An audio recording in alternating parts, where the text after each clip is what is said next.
Good afternoon and welcome to this class webinar.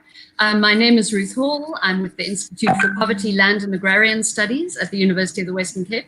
And this is our 8th in a series of webinars that we are hosting during the COVID-19 crisis. We host these webinars every Thursday lunchtime, and the last webinar of every month it has a continental focus as part of our partnership with the African Union and the Network of Excellence on Land Governance in Africa. The other webinars largely focus on the nature of the COVID crisis in South Africa and the dimensions that relate to issues around poverty, the food system, the informal sector, agrarian change. Today, we are going to be having a very exciting panel to discuss one response to the food crisis that has emerged, and that is the idea of establishing consumer cooperatives in a context in which the food crisis has shown up some of the very foundational and structural problems within our food system. We have a wonderful panel who I'm going to introduce in a moment. First of all, I want to mention that this particular webinar was the suggestion of the Heinrich Boll Foundation, so we're very grateful for that. And this comes in a context where the response to the COVID crisis has seen the formation of a very significant platform, the C19 People's Coalition, bringing together over 300 civil society organizations, CBOs, social movements, research institutions. And so we are part of that initiative and hoping to seed ideas about how we move through this crisis with a just response and a just recovery. As a way of introduction, one of the things that has become apparent in the past 2 months since lockdown measures were imposed in South Africa is the way in which our food system, which is based on a highly concentrated system of large-scale commercial agriculture, vertically integrated agribusiness, and domination of food retail via only a small handful of supermarkets, how this system is actually very frail. We have a vast number of people in South Africa going hungry. By the middle of April, this was estimated as 20 million people, about 1 in 3 of all South Africans needing food support.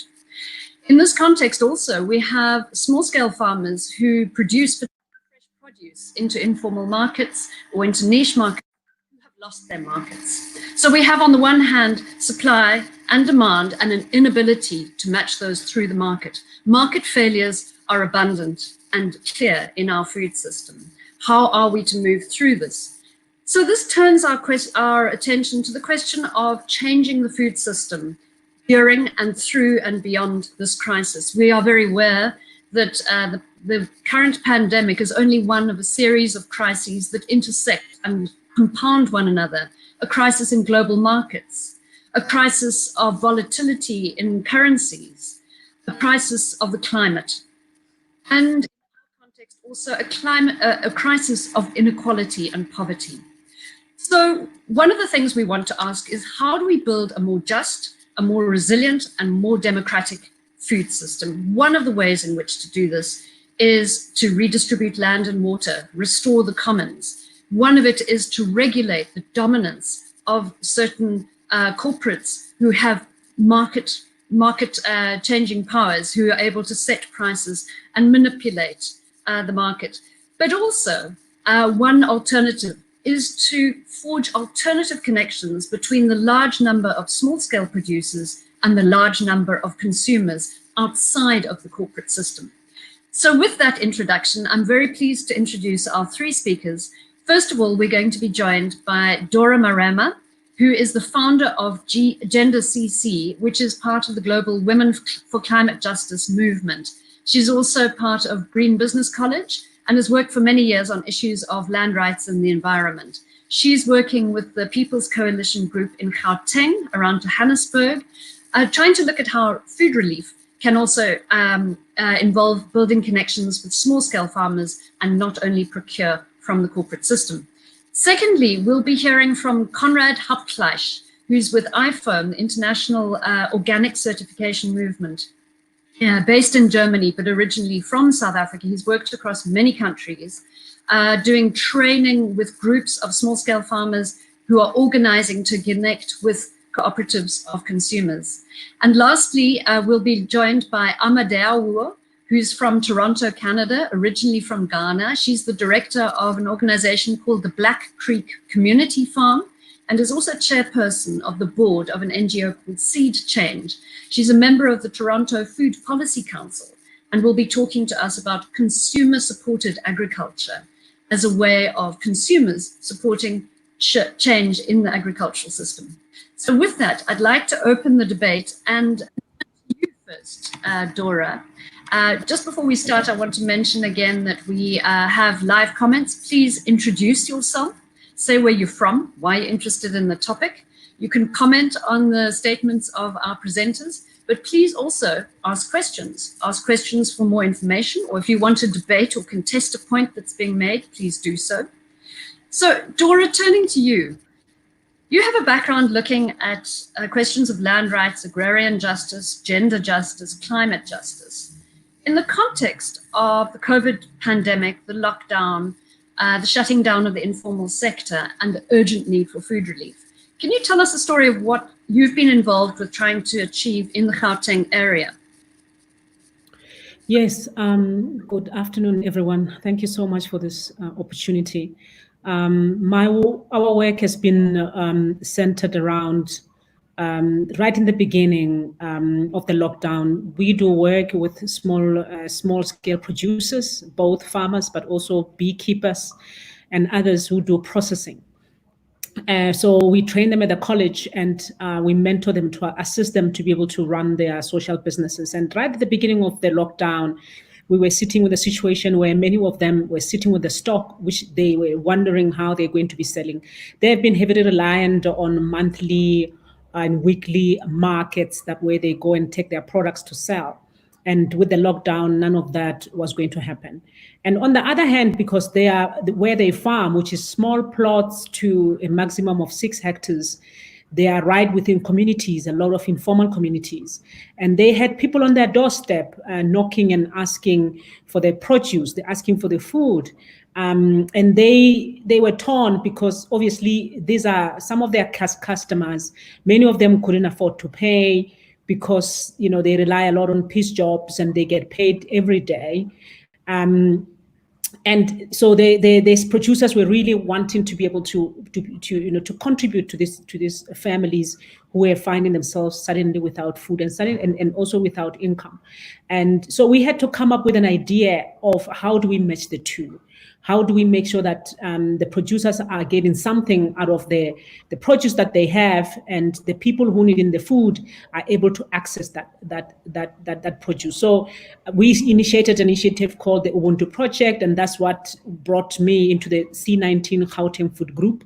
Having learned, after a week of doing that before we started the formal work within the C19, and the focus that I wanted to bring myself in that group was to be able, okay, let's assist communities to access food. Let's buy meal and others, but let's consider the many small producers who are sitting with produce and really are yearning to be part of the solution.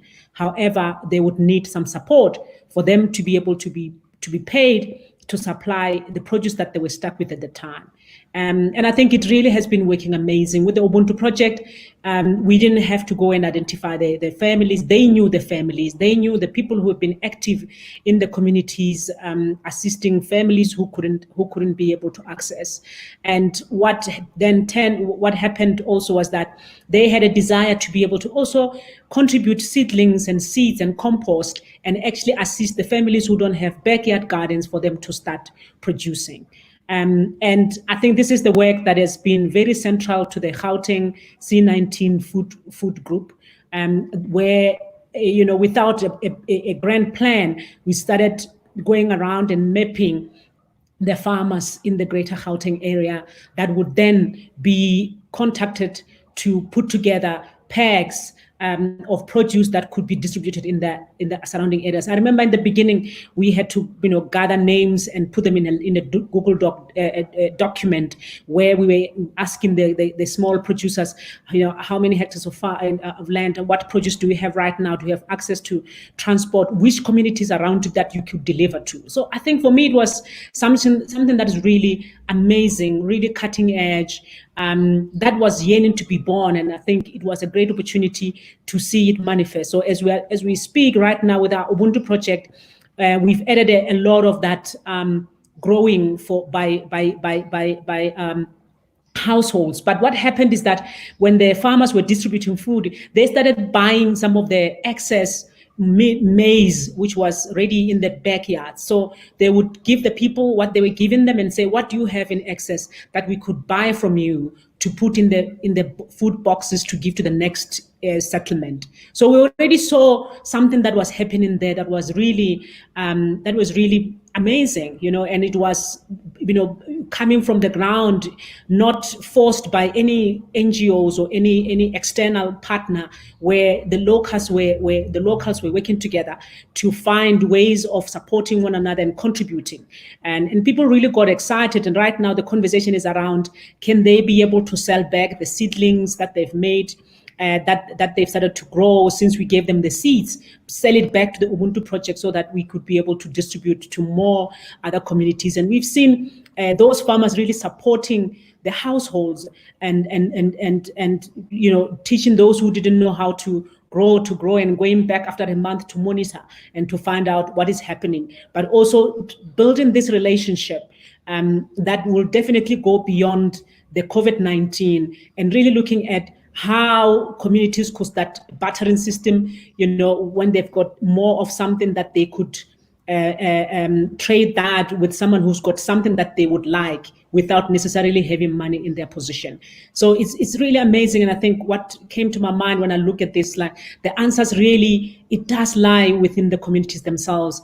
And I think, let's try and move away from this decentralized food systems where a truck has to come from ZZ2 in Limpopo to bring in food into Johannesburg. Let's look at the decentralized ways of producing food and actually distributing food. And in that way, we are also cutting on carbon emissions that are generated by the freight industry, big trucks moving food across the country. And I think it's such a powerful thing to see communities that are regarded as less privileged or underprivileged, really showing their strength during this time of COVID-19. They too are able to contribute towards this. They may not have money, but they have some resources that they could be able to put in place. They're saving their own seeds. They are already producing excess of the vegetables and excess of the seedlings, and they would like to be able to contribute that to their own communities. Thank you. Thanks so much, Dorah. Really important and exciting work. And I suppose one of the questions that this raises is, how can this kind of initiative go to scale? How can it go to scale to really start to change dynamics within the food system from below? So while some people are focusing on the fact that there have been food price spikes in the supermarkets, that on the one hand, we see quite depressed farm gate prices in some sectors, while also consumers are experiencing food spikes that really neither producers nor consumers are benefiting. But how can this kind of initiative go to scale? And so here I think we need to hear from the international experience. Konrad, you've worked across more than 50 countries, I think, with groups of small-scale farmers who are doing precisely this.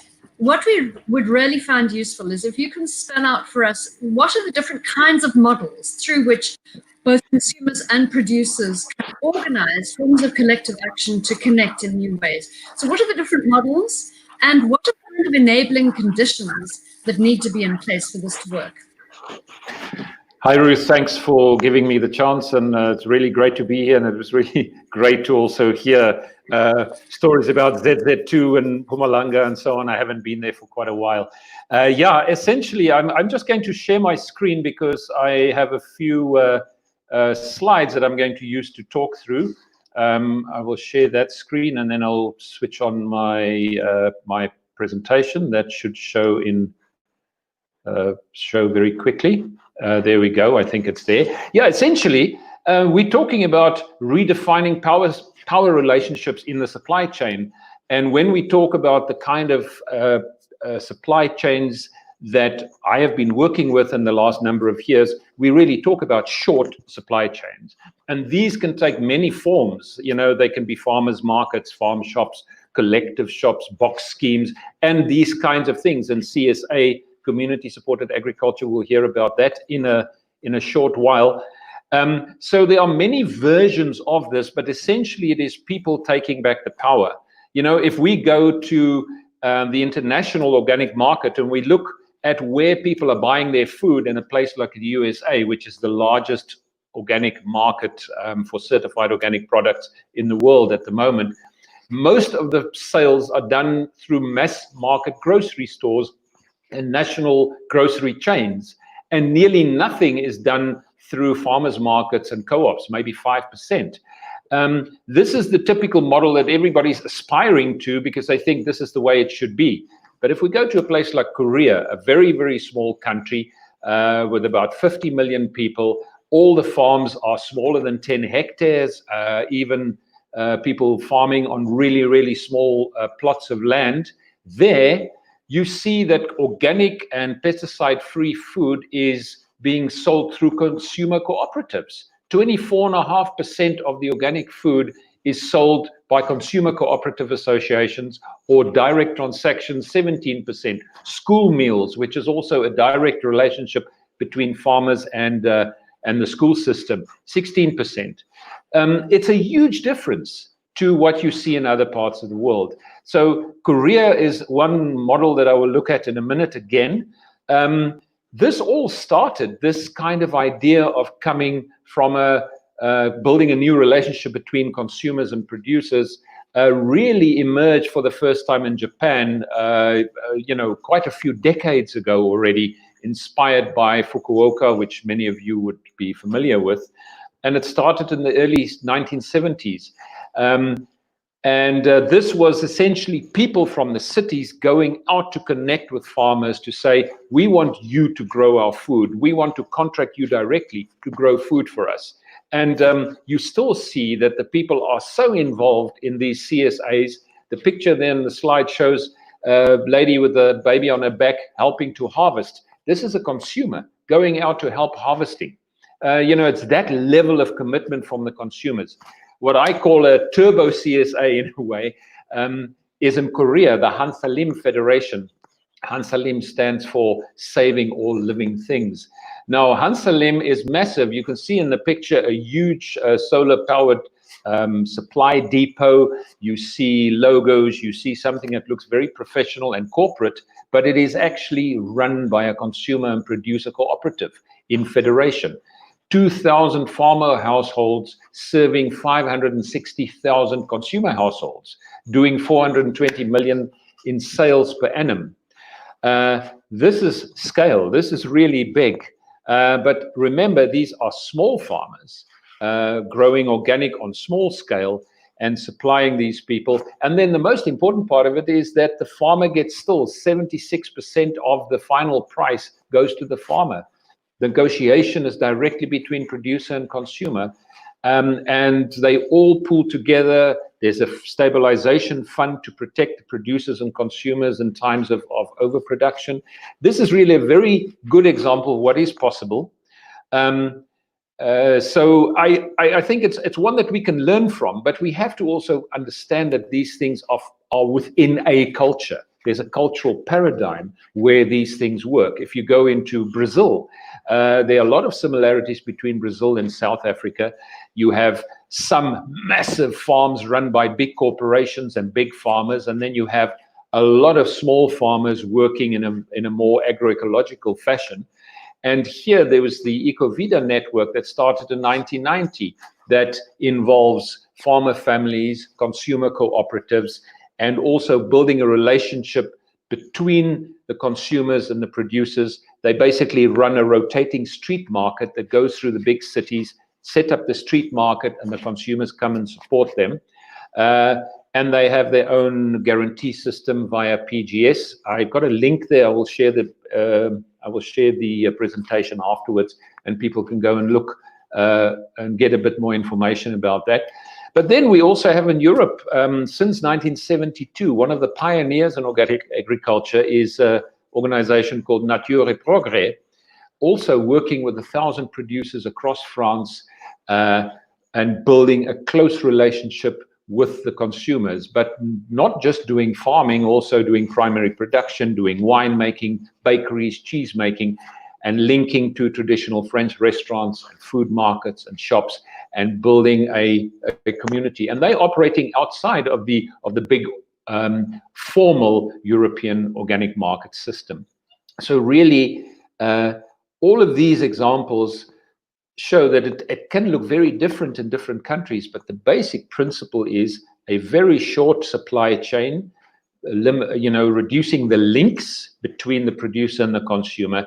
And the consumers need to be educated, the consumers need to be committed, the consumers need to bring a new culture of taking responsibility for your food, having a relationship with your farmer and your food. In Hansalim, they always say the farmer is responsible for the life of the consumer by feeding him, but in turn, the consumer is responsible for the livelihood of the farmer.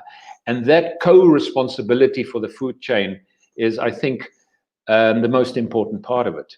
And this culture needs to be instilled if it's not there. But I do believe in Africa we have this culture. It is there, and in South Africa it has been there for many, many years. It just has been put out of the space. Yeah, that's where I want to end now, and I'm happy that we come back to it and discuss a bit more. So yeah, that's my quick introduction. Thanks so much, Konrad.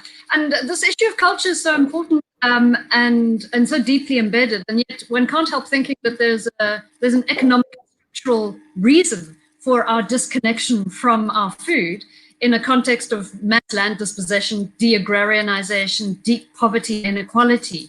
The people don't have that kind of connection, nor can there be perhaps this connection and investment from consumers into production in a context where actually price is the overriding consideration for poor households. So what strikes me about your international examples, as exciting as they are, is that they tend to fall into two categories. On the one hand, we have, your South Korea, Peru, peasant-based economies where there's basically a small farm system and all of these complex local supply chains. On the other hand, we have other contexts where there is a large farm system, but the small farmers appeal to the middle class, perhaps. And so there's a worry about, like in the South African context, where we have a highly divided agrarian sector, we have dualism, and we have mass poverty. Can this work? And so we were particularly excited that Deawuo agreed to join us. Amma, you're part of the Black Farm Community Initiative outside Toronto, part of the council dealing with food. And your initiative, your community initiative, is one of community-supported agriculture in a national context where big farms and agribusinesses are well established. How does it work there? And can we learn lessons, do you think, in our context from your experience?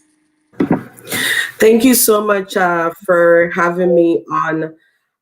So I'm just going to give a quick overview of the Black Creek Community Farm. So we are an urban agriculture farm right in the city of Toronto in the community called Jane and Finch.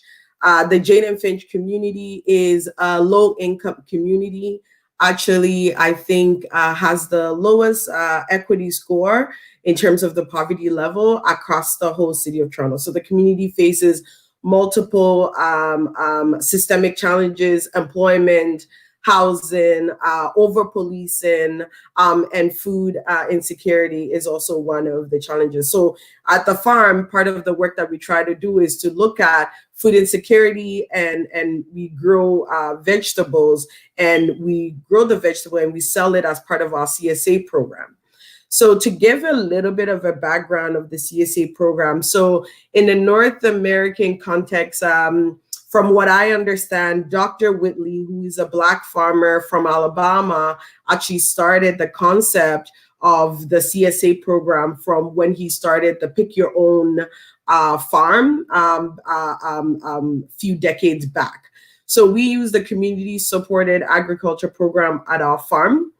Just to give an idea, when we first started, it was dominantly white, middle class folks who were accessing our vegetables. So because a CSA is basically set up so that you can build a relationship between a small scale farmer and also the consumer and bring them directly together.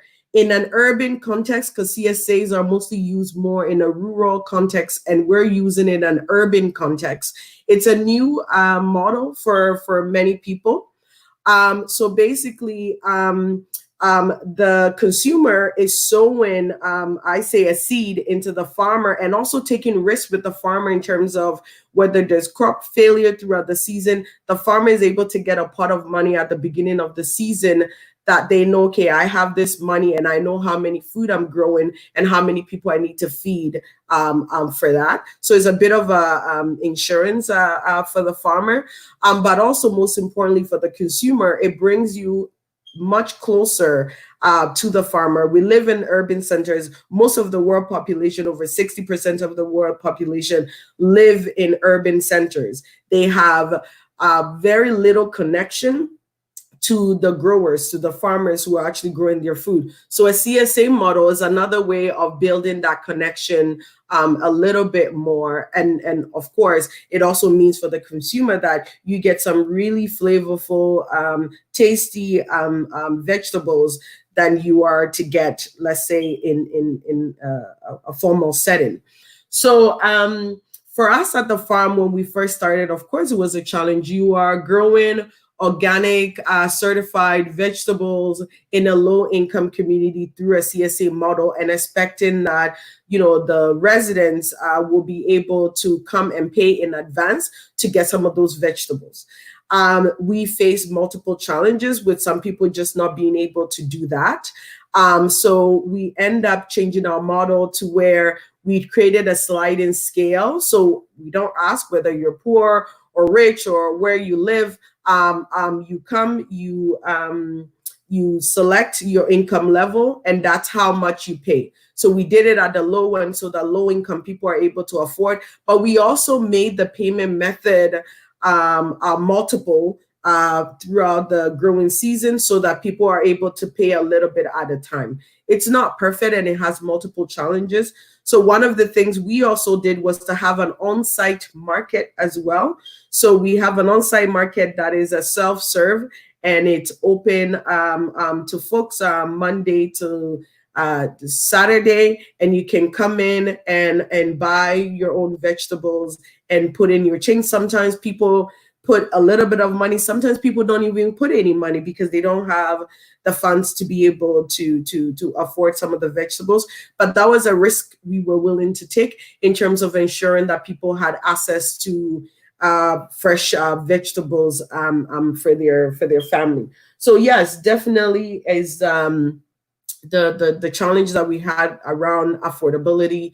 And then also, I think one of the bigger challenges is when you're labeling your product organic as well in a low-income community, when organic, at least in our context, is associated with expensive, right? Not affordable. I remember for myself as well, as a young mom, you know, I can never shop in the organic section because it was not affordable for me. So it's a try and error, and it's something that we've been working at for a pretty long time to try to see how we can make it accessible and affordable for folks.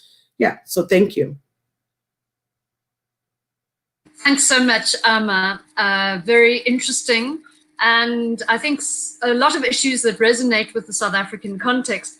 At this point, I'd like to go to some of the live comments. We've heard from Luke Metlerkamp, who says, in the Eastern Cape, local producers struggle to sell to their villages because neighbors either expect food on a gift basis, or if they pay for food, they have misconceptions about the fact that they might get better quality from the Boxer or Spar. So there's issues around quality versus solidarity. Is solidarity buying a compromise on quality? I wonder if, Dorah, you'd like to address that. And after that, I think that we also have an interesting observation, really, from Mariam Hassan, saying perhaps home gardening is too small scale for the grower to benefit. Perhaps barter systems exist. Perhaps either Amma or Konrad, you'd like to come in on that. Over to you, Dorah.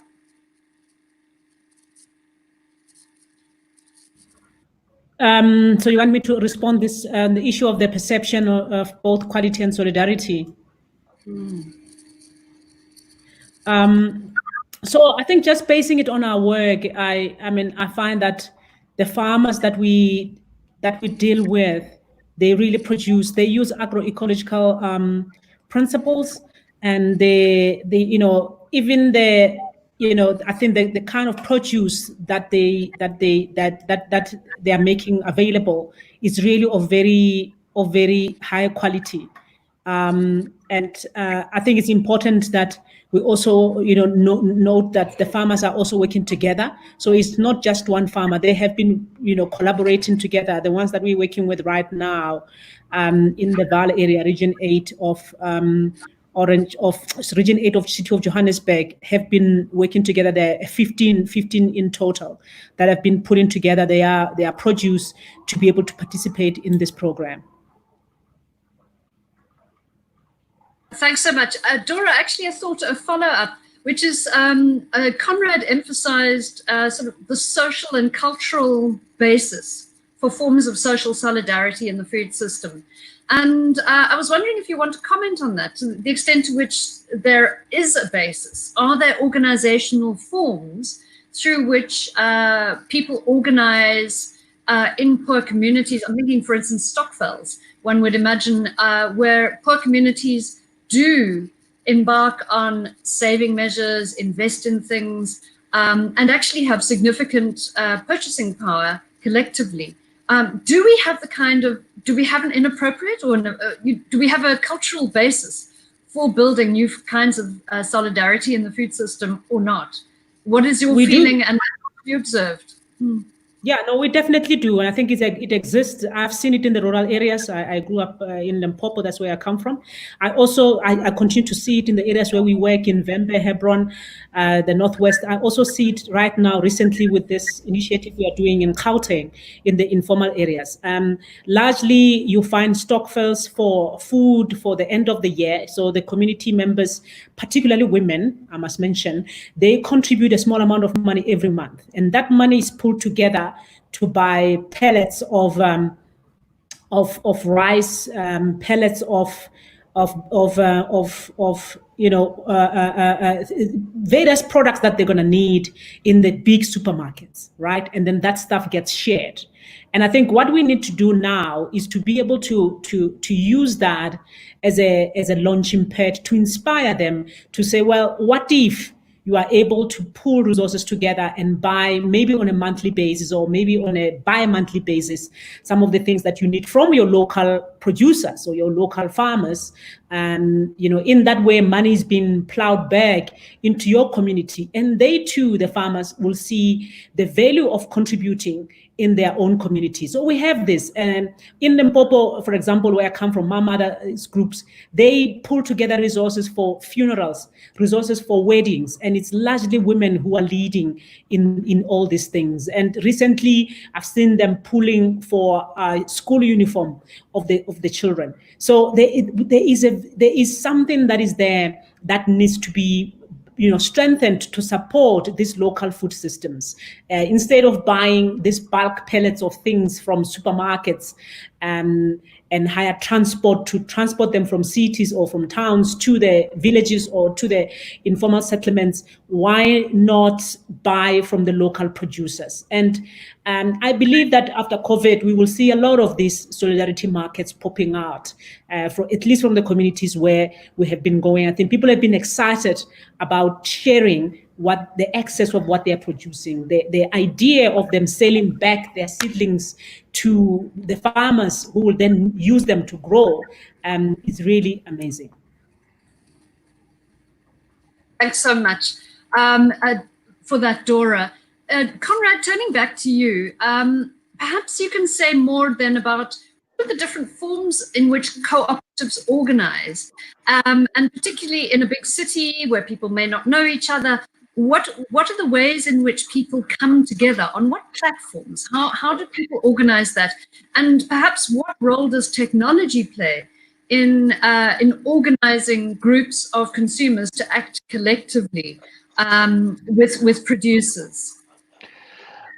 Well, thanks. I think actually there are various ways of doing it, and obviously when we look at a country like Korea, yes, small-scale farmers, small communities, close-knit culturally, but it's also a high-tech country. They have the fastest internet in the world. Everything is done via an app or via some kind of system. But we also have that happening in other countries. I know in South Africa, the apps that are currently being developed, I know University of Johannesburg has been very active in this, building apps to link farmers to markets. I think the technology from a perspective of transparency, of organic guarantee, to use the apps, use the webcams, use the way to share what it is you're doing on your farm on the one hand, and then using the app to communicate on the other.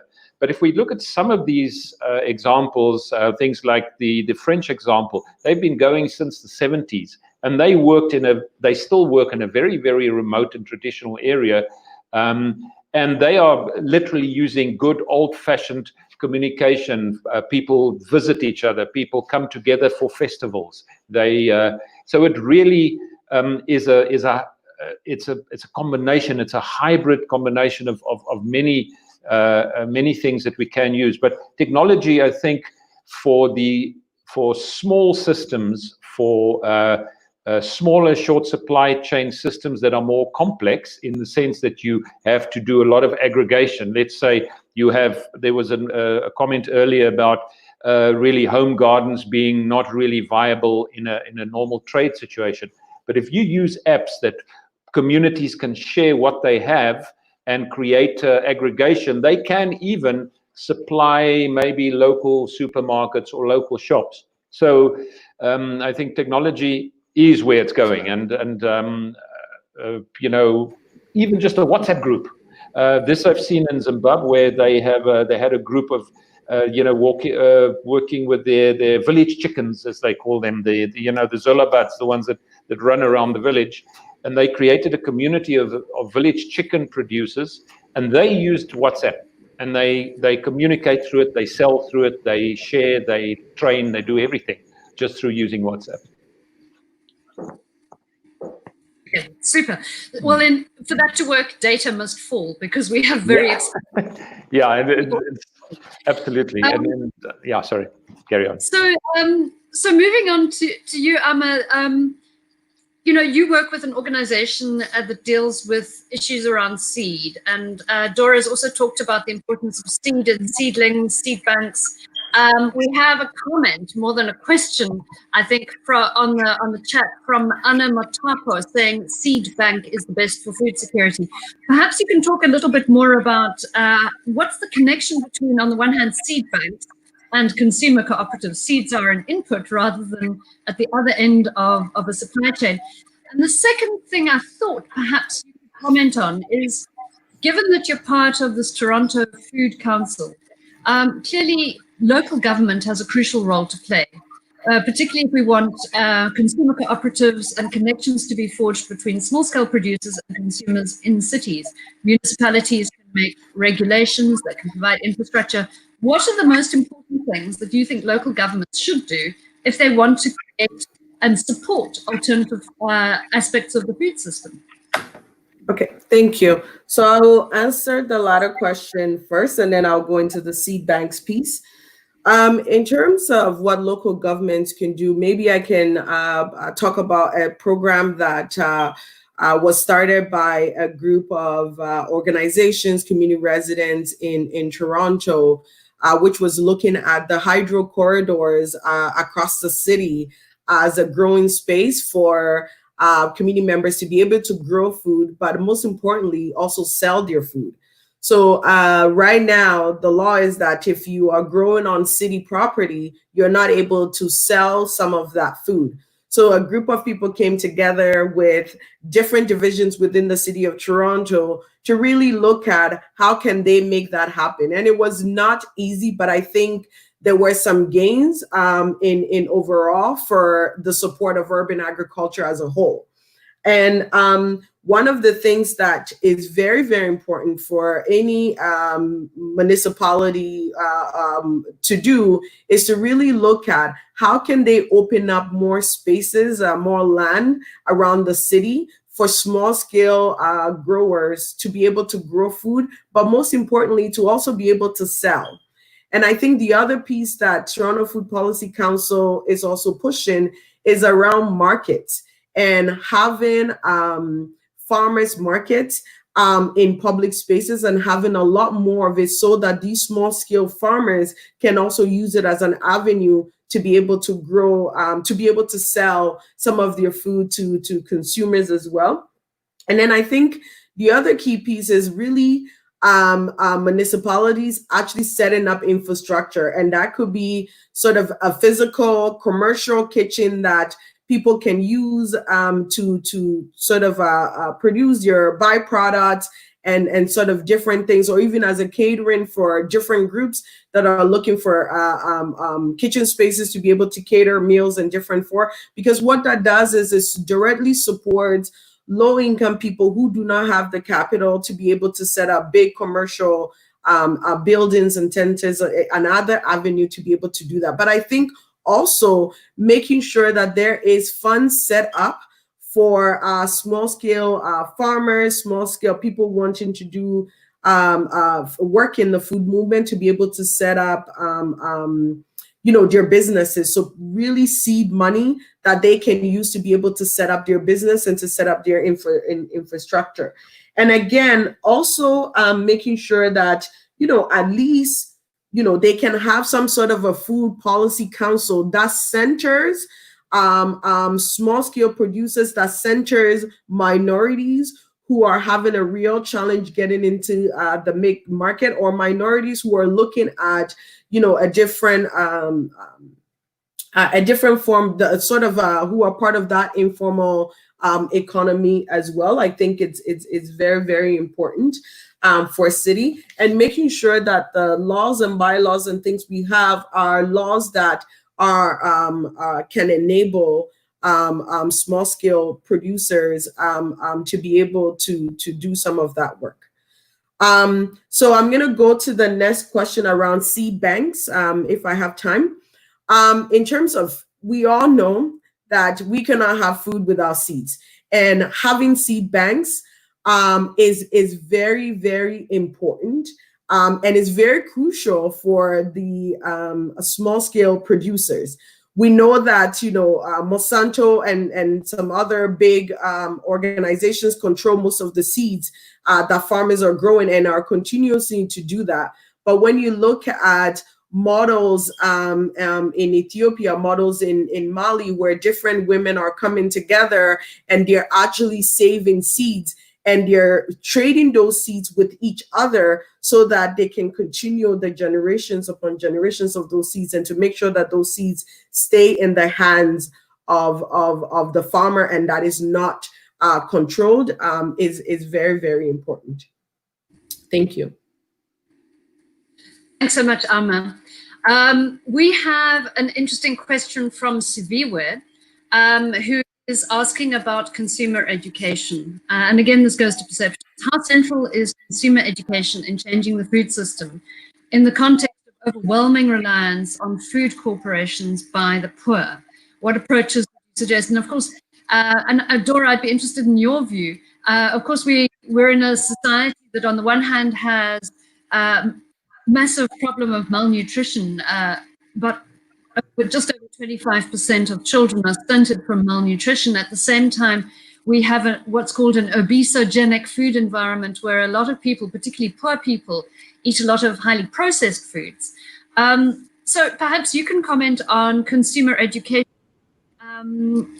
Is education really the challenge? Should we be embarking on some kinds of mass campaigns around perceptions? Or what's the connection between sort of changing the environment and changing perceptions and ideas around food, in your view? No, definitely, I think Siviwe is correct. So we do need some consumer education, but there are segments of our society that really doesn't need this. The people who have been growing for a very long time, particularly in rural communities, they understand the differences between the food that is processed and the produce that comes from seeds that are being, sometimes given for free by a government, which will not produce the same kind of quality. And they have been also observant of how their health, has improved when they started to consume certain kinds of, so-called indigenous crops of the seeds that they save themselves and they utilize every year. However, there is, I think, we find ourselves in a very difficult situation because, of course, we can be able to embark on massive education programs, but is education one of the critical things, or is it affordability and access to healthy, nutritious food an issue here?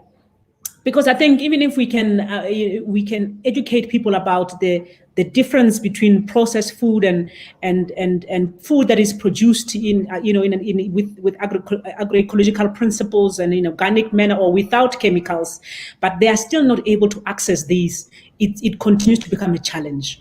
Many people, we find that they don't have choice because when they've got a 20 rand, what is it that they can be able to buy with it? I think when we go to, for example, the middle class people who don't have space to grow or even time because they are tied into other jobs, and the so-called organic, like my sister Amos indicated, is so expensive in the retail shops that they are not able to afford it. So they're going to take something that looks cheaper, even though it may not have great nutritional values.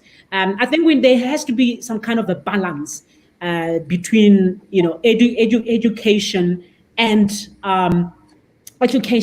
access. How do we make this so-called organic, nutritious, mainstreamed? That is not something that people need to go and spend a lot of money to be able to access. Thanks so much, Dorah. Konrad, would you perhaps be interested to answer Kenneth Carden's question? Kenneth posted earlier, and he's part of the South African Food Lab that's looking to create new connections between small-scale producers and consumer markets in eThekwini and around parts of KZN. But he asks a specific question: are there good examples of consumer cooperatives now in South Africa? We have the kind of veggie box kind of scheme. Do we have consumer cooperatives that are effective? Should we be profiling them, understanding more to scale up? You are South African. What do you know about consumer cooperatives that we have to build upon? Well, sadly, at the moment, there are no really good examples of consumer co-ops that are working and that are functioning. There were many experiments in this regard. If I look where I come from originally, my first foray into organic agriculture was when I was CEO of the Bryanston Organic and Natural Market in Johannesburg. And that market created a lot of consumer solidarity, and the consumers could nearly be described as a committed group of people coming and shopping at the market, but they were still not organized into a cooperative.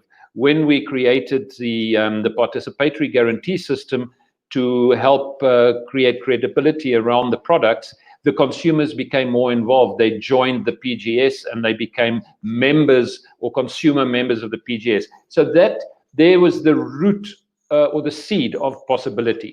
There were other examples. The Siavuna co-op in KwaZulu-Natal was also more NGO and producer driven, but hoping to involve the consumers also via the guarantee system.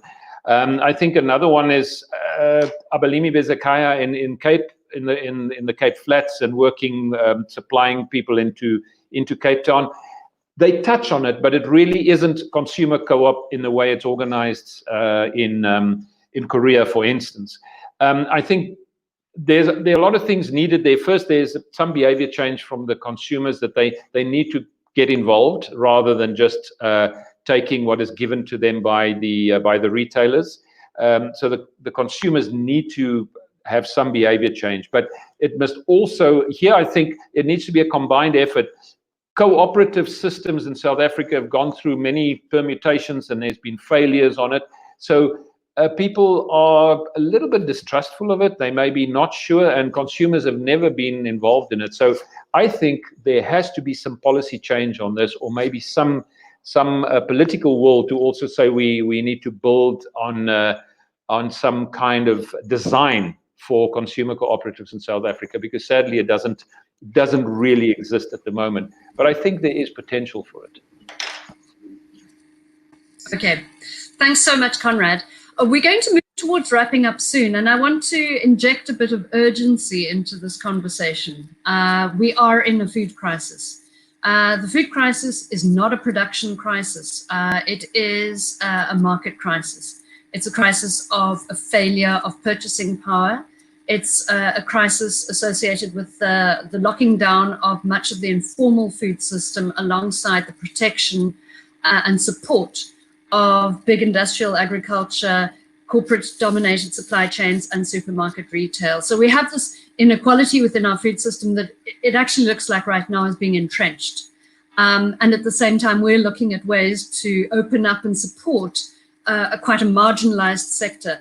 Earlier today, I was part of a webinar in which colleagues who've been doing work about labor-intensive land reform or employment-intensive land reform were saying that actually vegetables and also small livestock like goats are key areas in which small-scale farmers have a comparative advantage. There are ready markets that you can produce at scale, at a small scale, effectively. And these are skills and assets that many small-scale farmers already have. So I'm wanting to think, what are the next steps? And I'd like to throw it back in a moment to each of you to say, what would be the next steps from here? We've heard about the fact that there are, from Dorah, already existing institutions like stokvels, community structures, through which people are organizing. We've heard from you, Ama, about the important role of local government, particularly. Konrad, you're saying technology, ways of organizing, but also at a national level, the need for policy change. So I would like us to sort of focus on next steps. My feeling is that also perhaps we need to write up something coming out of this webinar, and perhaps give links to some of the examples that we're mentioning here, so that people who are following this, either right now live or who watch it later on YouTube, can look at the experiences and the kinds of tools that have been used to build these movements elsewhere. That's my feeling. So I'm going to ask you to shift towards quite pragmatic ideas towards a way forward. In our last few minutes, if we could have just about 1 minute from each person. Just before we go to that, I want to respond to some of the comments. Gogo, absolutely fine if you share this webinar on social media platforms. It will be on YouTube and accessible after this. We will write a short blog on the PLAS blog with a link both to this video and to some of the initiatives that we've mentioned here. So let me hand back to you. Perhaps I would suggest that we go in reverse order, if that's okay. Alma, some final thoughts from you. Given on the one hand, we were talking earlier, your experience in Ghana, but also your immediate involvement in trying to contest the food system in Canada. And then we'll go to Konrad and finally Dorah to wrap up. Thank you. Thank you. So I think in terms of the urgency now, I think we, in this very moment during COVID, I think we have a very eager and ready audience who we can mobilize to support. COVID has shown shown the inequities within our food system more and more people are starting to grow in their backyards. Urban agriculture, it's growing. We have eager ears. So what are the ways that we can bring different people together to really push for policy change, and to also build support for the informal economy, so that we can make change within our food system? I think that's very, very important. And I think we have these very eager audience now. How can we bind together, not just locally, but also internationally with other groups to push for policy changes that support small-scale producers and small-scale farmers within our community, because they are truly the ones feeding us. Thank you. Over to you. You talked about national policy, you talked about technology, you talked about forms of organizing. From your point of view, what does government need to do nationally, locally, and what can, the range of people I'm seeing on the live chat, some of whom are community-based activists, some of whom are working with small-scale farmers, some of whom are researchers. What can different groups of people do to take this conversation to the next stage? Well, let me first talk about South Africa. There is an organization in South Africa called the South African Organic Sector Organization, SAHOSO, and many of the people on the group might know about them. I was part of SAHOSO's founding many, many years ago, and jointly with the Department of Agriculture, there was a draft policy for organic agriculture developed, and up to final level, the final draft policy was completed nearly 10 years ago. That policy is sitting, we've been told that it sits in some committee on some guy's table somewhere in government. There is a draft policy. That draft policy, even if it's 10 years old, had a lot of really good ideas. And I think one can push and ask questions to politicians to say, where's that policy? Why is it not being discussed?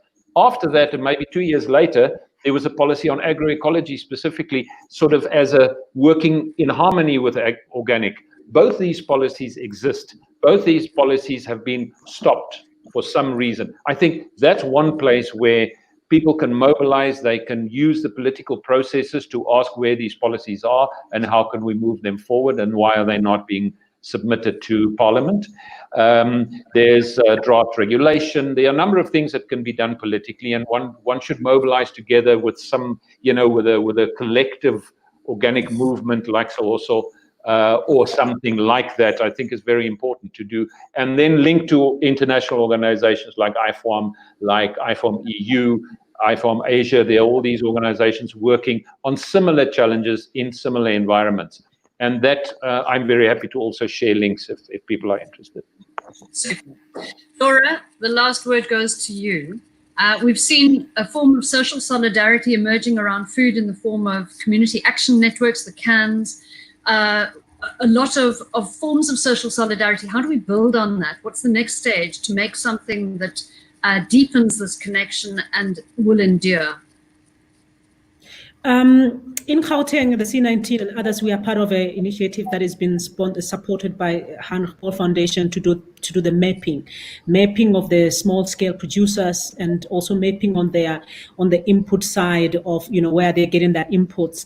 And I think we need to build on this. It needs to be done on a national scale. We need to know where are these producers, where are they situated, what are their needs, how can we be able to use that. And I think we need to utilize the lessons that we have learned during COVID-19 to be able to lobby the government. These are the solutions that we need. Should we face another disaster like COVID-19, we should not be caught off guard. I think there's a nice foundation that has been built.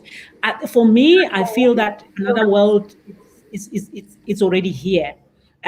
People are already conscious about the issues of food security, issues of food sovereignty. People are already being self-organizing around, these alternative food systems that we've been talking about. So it's no longer a wishful thinking. It's something that is here. And I think also the solutions lies in the communities. We need to listen really very clearly. We need to listen to the farmers, to the small scale producers. We need to listen to the communities, the consumers. What is it that is emerging? What are their desires? How can we be able to work with them around these? So definitely very excited. And I think I will quote Arulanta Roy when he says, another world is not only possible, she is on her way. And on a quiet day, I really can hear her breathing. So it is here and I'm excited about it.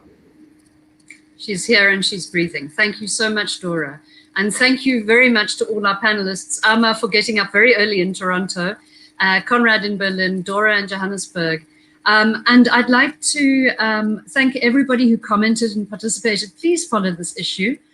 This is not a theoretical discussion, it's a practical one in which we all have a role.